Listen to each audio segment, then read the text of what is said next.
Welcome to the Disney Parks Podcast with your hosts, Tony Casanova from DisneyByTheNumbers.com and Parkhopper John from WDWParkhoppers.com. Keep your hands, arms, feet, and legs inside the podcast at all times. And get ready for the Disney Parks Podcast. Okay, welcome to the show, and today we are talking with the creators of covEars. And if you've never seen these or you've never heard of them before, we are going to talk about how to breathe new life into your Mickey ears. So welcome to the show. Hey, this is Jason. Hi, I'm Taryn. And yes, we are the inventors of covEars.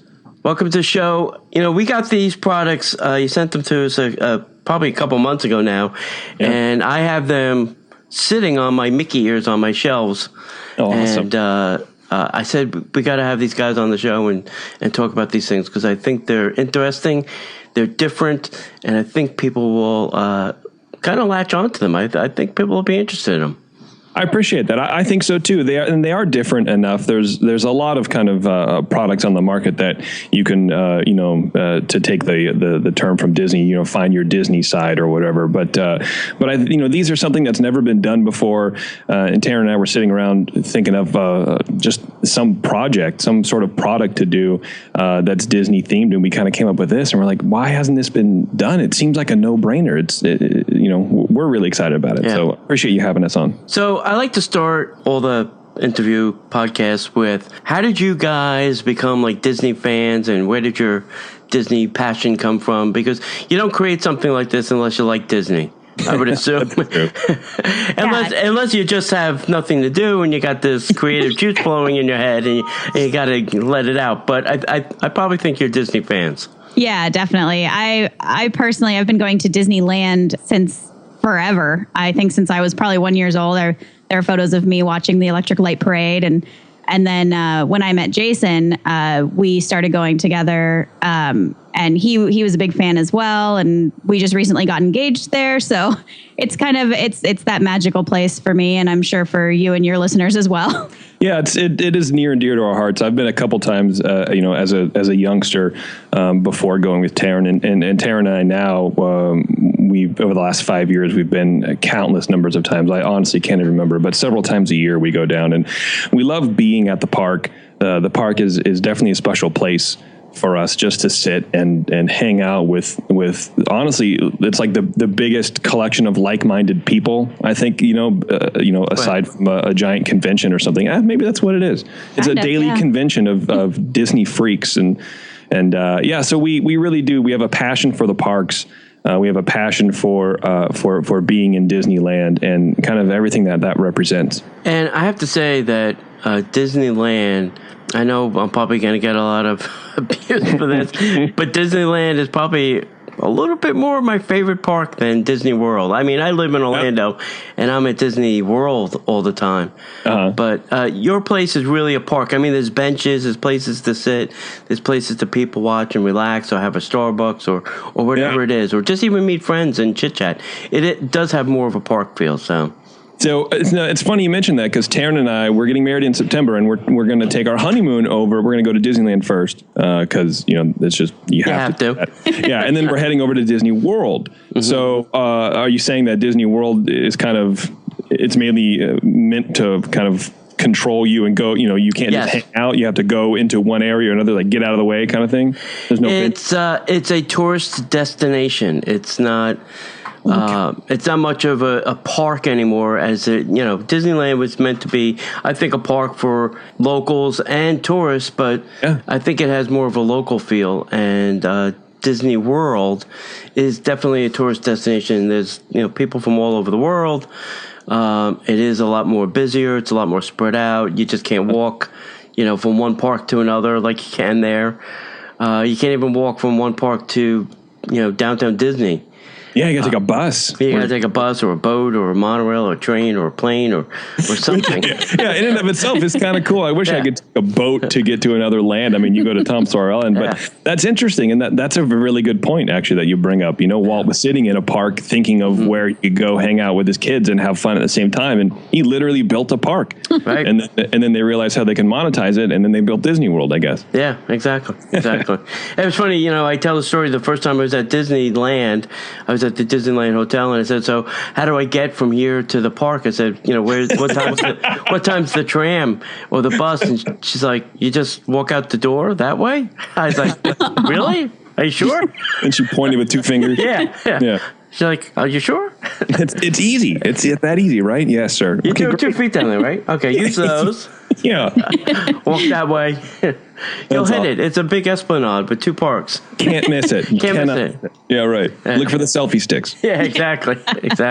Okay, so tell everybody about covEars and what they are and how they can. Well, let's start with what they are. Okay. They are a really fancy, super cool. I'm just being funny. No, they're a stretchy material. The kind of looks like half a circle, really, and it looks like the shape of your Mickey Mouse ear on your classic Mickey Mouse hat. And we have 8 different designs, and what they are is basically you just slip them over a Mickey Mouse ear, and it kind of dresses up your hat. If you can put a sock on. You can put on a pair of covEars. We like to say that. So, we have a bunch of different designs from red and white polka dots. We have blue and white polka dots. We have like a jungle cat thing going on. And it's just a way to you, for you to wear your hat that you have currently, dress it up a little bit, and maybe even color coordinate with your outfit. Show everybody the love of the land that you're in or the park that you're in or whatever.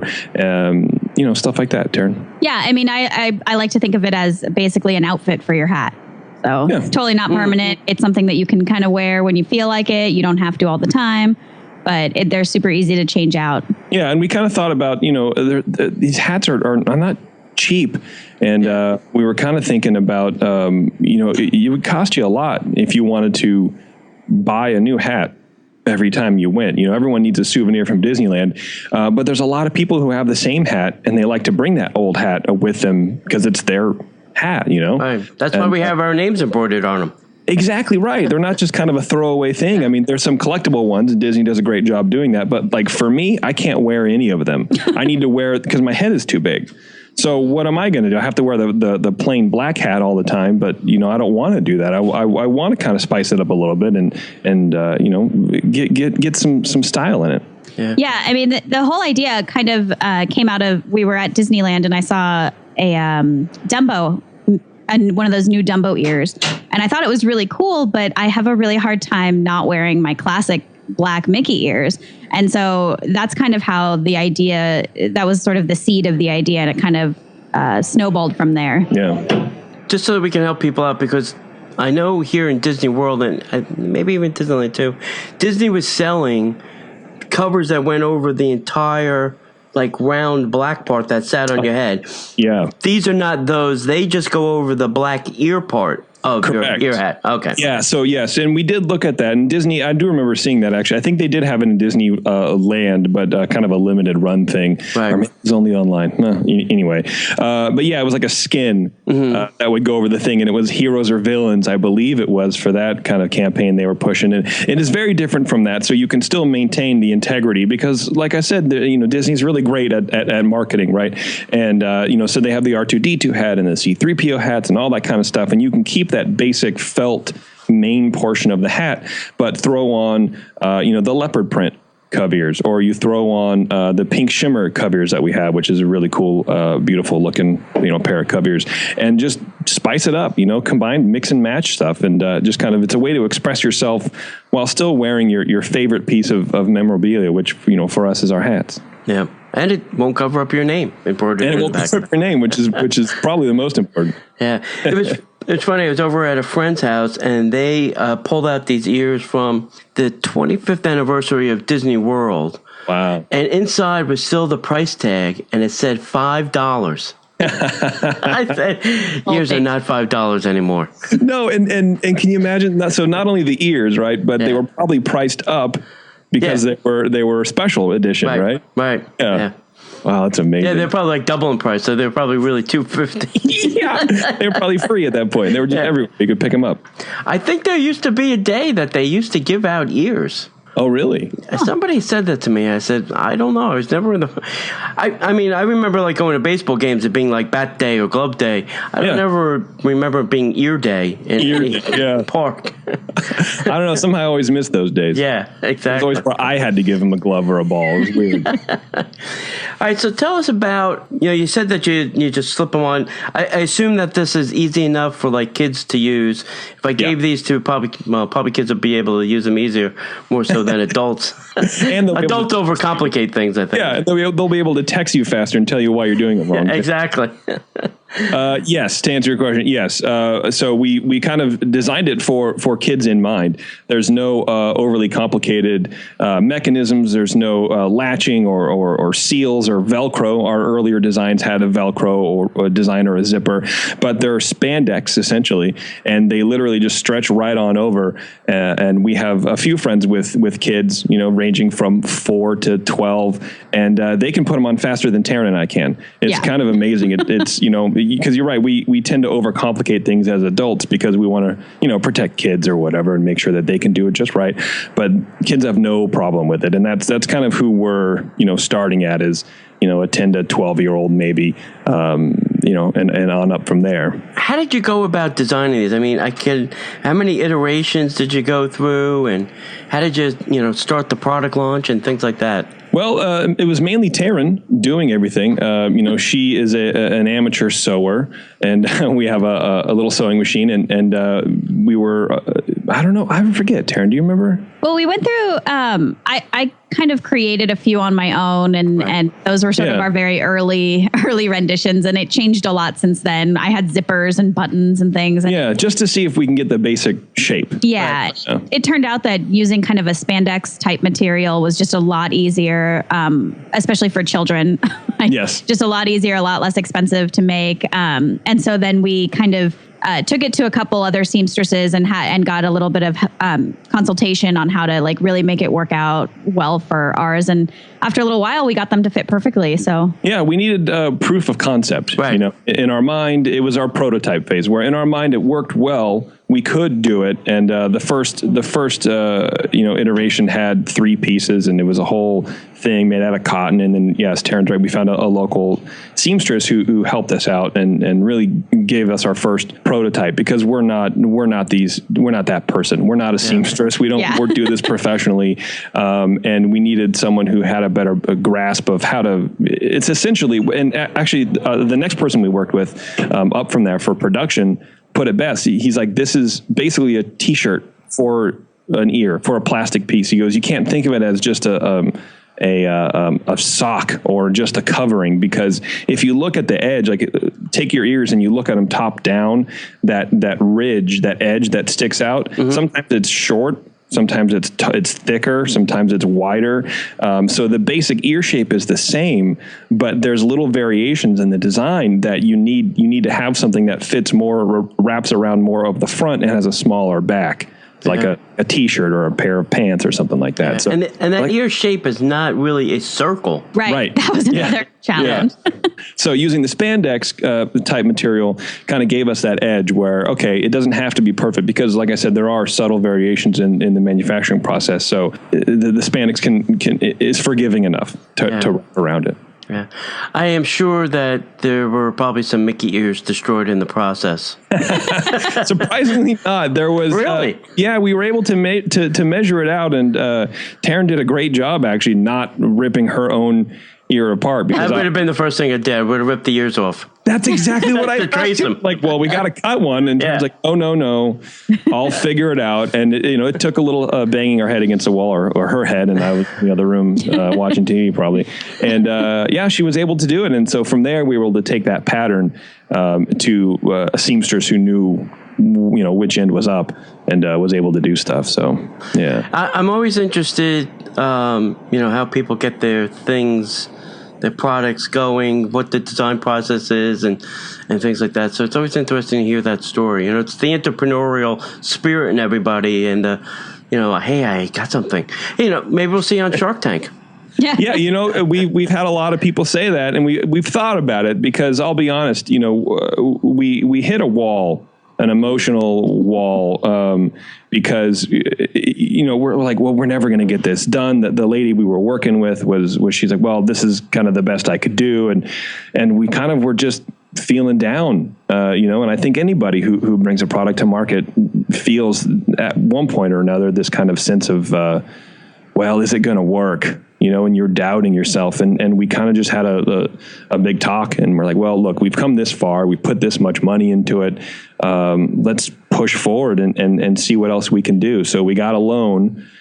We put how much money we think we're going to need, and then doubled it. And it's never enough, Yeah. So if you, as an entrepreneur, I can tell you, it's you need way more money, because we were looking at money for manufacturing, but we weren't looking at money for marketing or for advertising or for sending out help me out with the word, Samples. Samples. Thank you very much. Stuff like that, and so now we're kind of tapped out, and it's like, wow, this was tough. This was really tough to do, because nobody tells you this. There's everyone. There's a lot of blogs and marketing people out there who try to give you a good clue, but until you do it yourself, it's tough. Yeah, you think you've got your budget all settled, and then and then you're actually like on the internet, and you're ready to start selling, and you realize that that's not the end point. You actually do need a lot more money to continue that. It's interesting. Yeah, just even the trademark process and the patent process. So these are patent pending as well, the design. Wow. Very cool. Yeah, because there was nothing out there, but just that process that we kind of really didn't expect to go through, and then we thought about it, and we're like, well, why wouldn't we? We believe in the product. And if you believe in the product enough to put your own money into it, from this point, there's no stopping you. You must think somewhere deep inside that this is a good product and will bring a value to somebody. What is the trademark process like? Because I've heard horror stories, and I've heard, it was very easy. You can fill out some paperwork, you get a lawyer, they do some research, and then boom, they issue you a trademark or a patent. Yeah, I don't think it's like that. Essentially, it's sort of like that. So we have a guy, who's kind of a friend of ours, who's a trademark lawyer. The trademarking, he searches online, and then you file for. It's a few different filings. You file for, I think it's an intent to use, and then if no one contests that, then I think you're published or something like that, and then that's kind of when you start your own business, you have to publish in the paper or something like that. I think it's the equivalent of that, and then if nobody else kind of comes through, then you're awarded the trademark. The trademark is fine, but it was more of the patent side of things. That was the kind of multiple drawing boards. That was the biggest headache of all, for sure. Yeah, because I think you have to show like diagrams, specifications. Yeah, and you've seen the product, you have the product. Right. It's exceedingly simple. It's a half circle. Yeah. So we had to sit there and go, well, how are we supposed to give every angle? And the guy's like, our friend Brian, who we're lucky enough to have, two friends that are in the exact businesses that we needed help with. Right. But he's like, you need to show it from every angle. I'm like, seriously, dude? It's a half circle on its side. Like, what do you want from it? What do they want? He goes, I don't know, but that's what I have to tell you. So, we had to get an artist to render these properly, and then the first designs didn't work, so we had to have them do it again, and with every sort of conceivable closure on the back, like the zipper and the Velcro and the button. Just to kind of solidify all that, but that was a little harrowing, and we filed last year. Oh, wow. And we still haven't heard back, and it's just a very long, drawn out, expensive process. Yeah, that's what I've heard. Yeah, I've heard the long, drawn out, and expensive part of that story all the time. Yeah. For anything, I guess anything you try to do without a giant bankroll, it seems probably worse than it really is. But yeah, it's been tough, but it's been a lot of fun. It's been a lot of fun. We're pretty lucky, if I do say so myself. We've been at it since March. Well, soon we'll be able to Google it in the trademark Google and pull up your patent. Actually, that'd be great. I hope so. All right, so tell everybody like how many different designs you have right now, and maybe if you want to hint at some things maybe you're working on. Sure. Well, we have 8 current designs, although we're almost out of one, which is our what do we call it? The Red Queen. Yeah. It's a pair of black covEars with red hearts on it. So we're actually almost out of that. But we have 8 different designs. We're working on a couple different ideas now where we can do customization. Ooh. So you could, maybe upload a photo. This is our dream, right? We want to get to the point where you can go, hey, I'm having a family reunion and I want to put Nana's face on all these pairs of covEars so we can all spot each other in the park, which is actually what covEars are great for. Also, if you're going with a group or a convention or something like that, you can all wear, we've had one family so far do this where they've all had the same design, because then when you're in the sea of Mickey ears, you can point out, right, Grandpa Frank or, Aunt Clarice. Oh, there they are. I got to go find them. But, so hopefully we'll be able to print whatever you want on this fabric and send it to you that way. So that's kind of, our long-term goal. Yeah, that would be great. I think that'd be a great idea to customize them. Yeah, I think it's cool. And so we tried to fire out 8 that are relatively different, just right now to kind of get people's feel for them. And we get a lot of really good positive feedback about it. People are stoked. Oh, very cool. Yeah. So are these, you're not making them on your sewing machine anymore? I would assume they're mass produced somewhere. Yeah. They are. They're actually, we're proud to say they're born, designed, and manufactured in California. Okay. So one thing that was very important to Taryn and I is to keep businesses not only in the U.S., but local to us as much as possible. Yeah. So our first seamstress was very local to us, and here in the Bay Area, we ended up going with someone in L.A., so they're made in Los Angeles. We designed them here in California. We're keeping all of our business in California and in America. I think it's just something near and dear to us. Yeah. Unfortunately, Mr. Wonderful would not like that answer, but that's okay.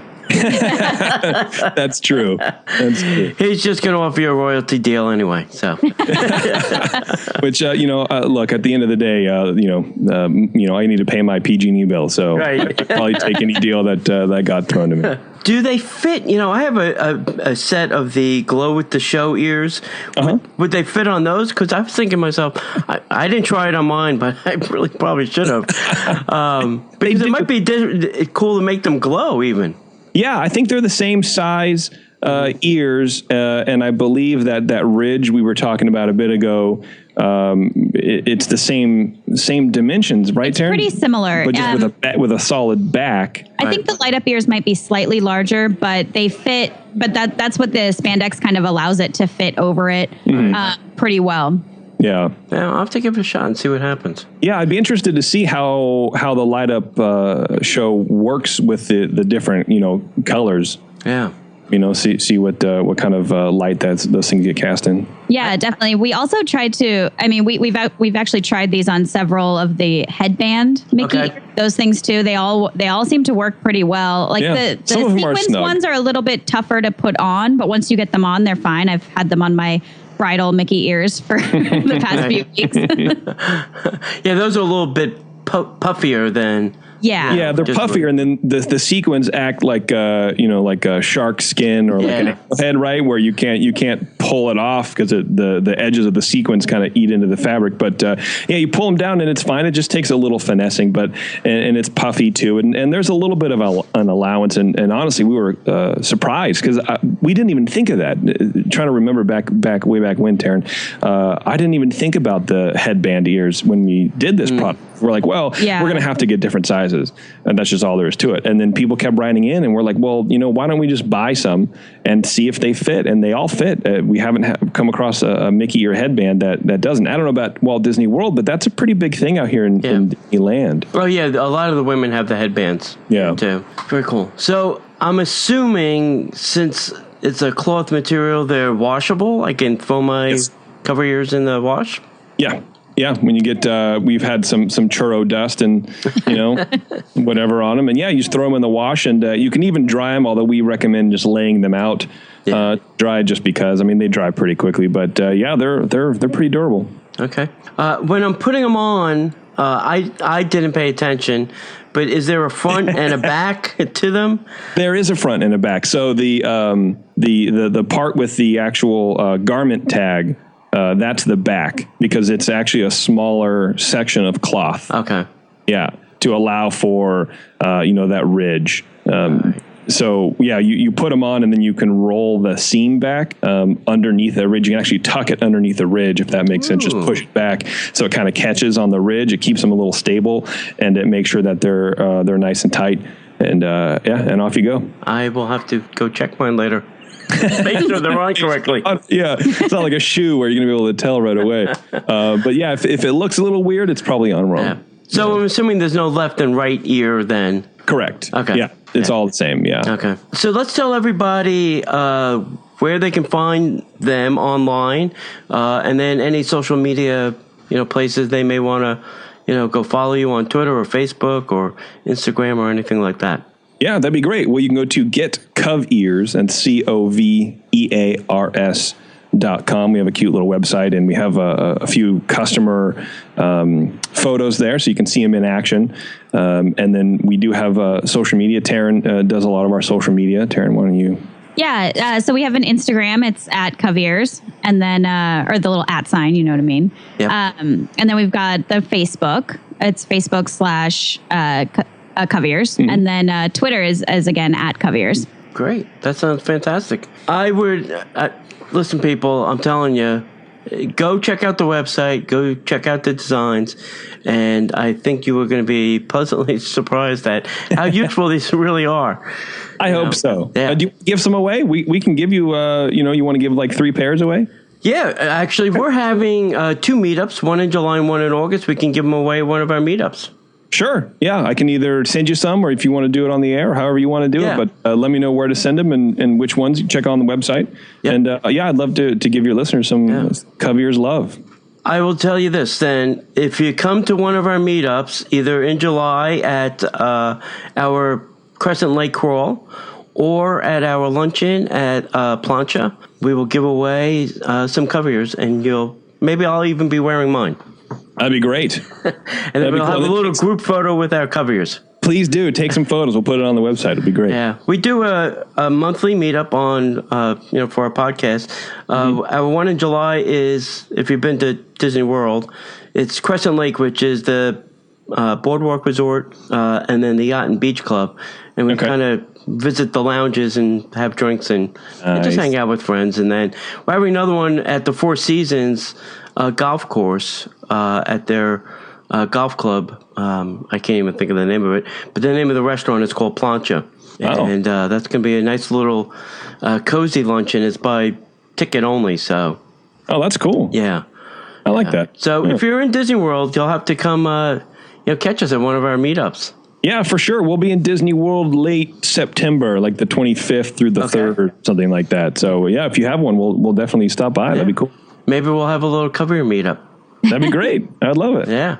So, all right. I have to thank you guys for coming on. And please go visit getcovEars.com. I hope I said that right. You did. Yeah. And go check them out. And I think you will love to see your new use for your ears, a daily use. Because you can change them. You can make them whenever you want now. Oh, yeah. I mean, we've done it standing in line, you know, and kind of a cool conversation piece for everybody. Instead of playing those games with the phone, everyone's on their phone all the time in line. This way you can actually interact with someone and get to know people. Yeah. Perfect. I was angry there. Sorry. That was great. Thanks for coming on. We truly appreciate it. Yeah. Thank you very much. Thank you. The Disney Parks Podcast is not affiliated with the Walt Disney Company. All Disney parks, attractions, lands, shows, event names, etc. are registered trademarks of the Walt Disney Company. Like a boat out of the blue, fate steps in and sees you through.